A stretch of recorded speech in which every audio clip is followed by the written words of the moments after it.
4 days ago on YouTube, the YouTuber Mark Rover, who is a science YouTuber, uploaded the last sequence of the glitter bomb video. Now, if you don't know what that is Mark is a engineer, and starting 6 years ago, he created a bunch of videos near the end of the year targeting a very specific problem. Porch pirates, right? People who snatch your packages, Amazon packages, from your porch. And now, he created an engineering product that had like tracking devices, cameras, and the glitter bomb. And every year, the device got more and more intricately engineered. And then the video pivoted to scam call centers who target the elderly, and so he reverse traced the scammers and like exposed that scam ring. And I always had a lot of fun watching that, but at the same time I felt very, like there was this sense of the state of the world made me very sad after watching those types of videos. And today I watched the most recent and final installation of the glitter bomb videos, which is carjackers. And now I have had my things stolen from the car when I was living in the San Francisco Bay Area, and I have had my parents' luggage be stolen from the car. And it is like, yeah, it's material possessions, but like when these thefts happen, I know what it's now like. I know how defeated it can make you feel in the face of these like really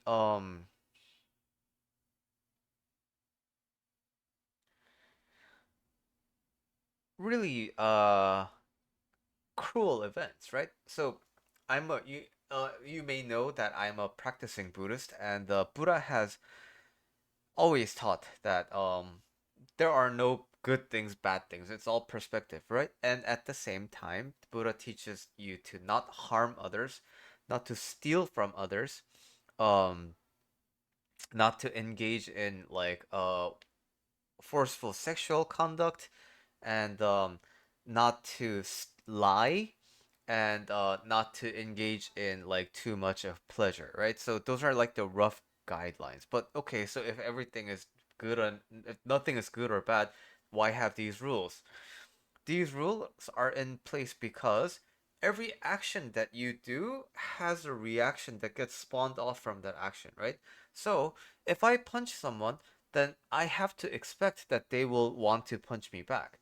If I do a good deed into the world, then I can kind of expect to a reasonable degree that that good may have a chance to reciprocate. Now, so everything just has a corresponding reaction to it.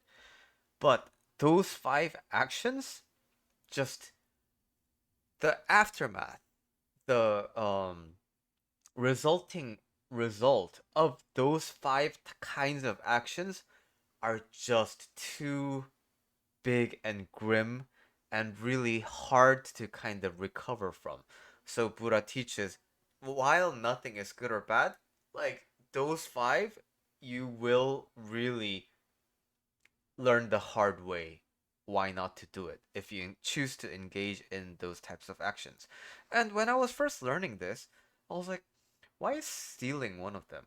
Like harming I get, but like stealing, why? I didn't really truly understand. But then today I saw that video and I recalled how distraught I was when my backpack from the car was stolen. Now, I definitely do agree that it was my I didn't do my due diligence in keeping my belongings secure. My work laptop was there. And at work, like I couldn't get a replacement laptop, so like there were for a few weeks I just couldn't like do work. And And then at the time I was a green a visa holder. I didn't have a green card, so a lot depended on my performance. So like everything in my life just kind of like got hindered, right, from that experience.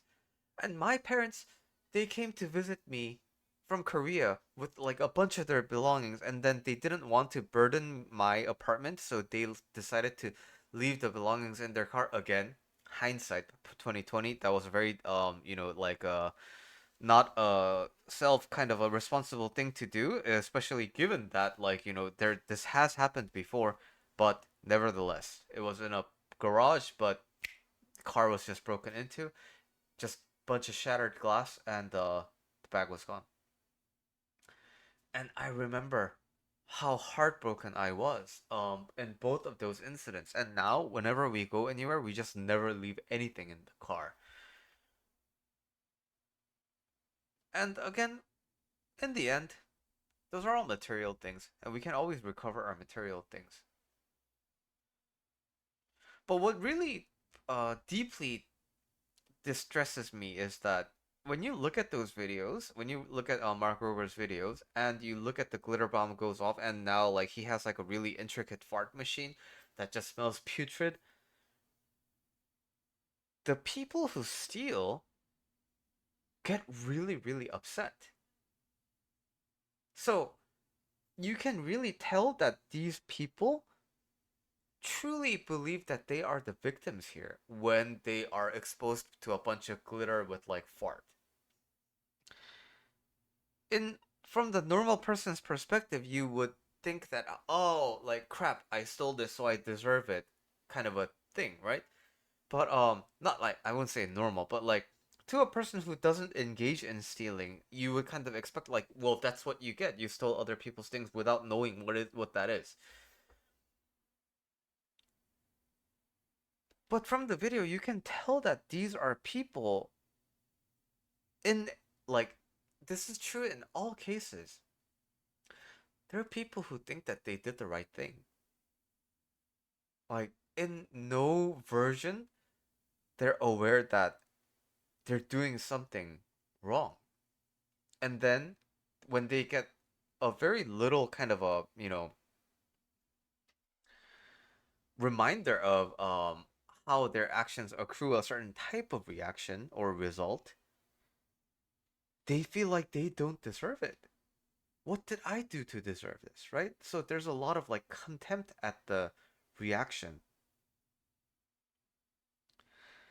And I think that is very telling of